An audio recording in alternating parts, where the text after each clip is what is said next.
So in this video, I'm going to show you how to find the volume of a revolution around the x-axis.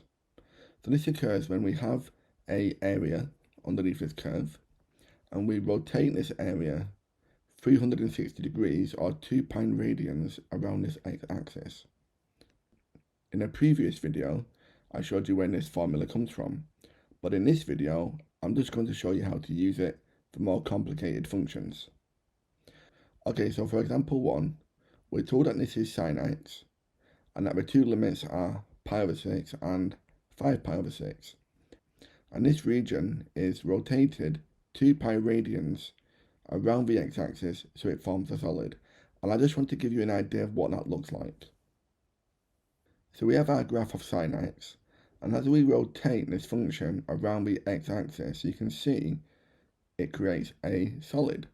And what we're going to do is we're going to find the volume of this solid, okay? So we're told that the volume is equal to pi multiplied by the integral between the limits of pi over 6 and 5 pi over 6 of our function sine x squared. And because we're sine squared x, I'm going to write sine squared x, which we're going to integrate with respect to x. So the first thing we need to do is we need to write sine squared x in a form which we can integrate. So I'm going to use a double angle formula where we have cos of 2 theta is equal to cos squared theta minus sine squared theta. And to make this a little bit quicker with our notation, I'm just going to say c of 2 theta equals c squared minus s squared. And because I want to work out sine squared, I'm going to make this the subject. So sine squared will equal cos squared minus cos of 2 theta. Now I'm going to replace this cos squared with 1 minus sine squared. So sine squared is equal to 1 minus sine squared minus cos of 2 theta. I'm going to move this minus sine squared over to the left hand side. So 2 sine squared is equal to 1 minus cos 2 theta. So sine squared theta will equal 1/2 of 1 minus cos 2 theta. And it is this which I'm going to integrate in here, okay? So when we integrate this, I'm going to move this half in front of our integral sign, and we'll change its theta to x.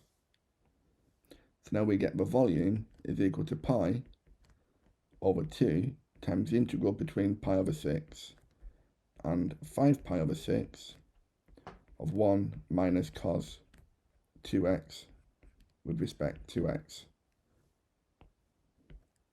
So now when we integrate this, we get the volume is equal to pi over 2. Now the integral of 1 is x, and the integral of cos 2x is minus 1/2 sine 2x. Again, between the limits of pi over 6 and 5 pi over 6. So now I'm going to substitute in our limits. So we get the volume will be pi over 2 times this x, which is 5 pi over 6, and this 2x. Well, when we double 5 pi over 6, we get 5 pi over 3.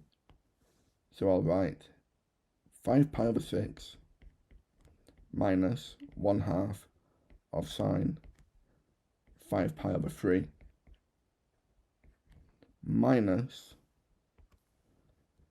this x becomes pi over 6, and this 2x becomes pi over 3. Pi over 6 minus 1/2 of sine pi over 3. And we'll close that bracket. So now when we work out this bracket, we get 3.05 to 2 decimal places. So our volume will be pi over 2 times 3.05 minus, and this term becomes 0.0906.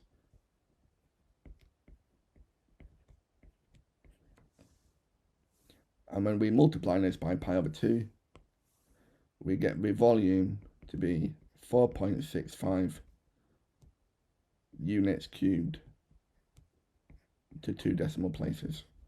Okay?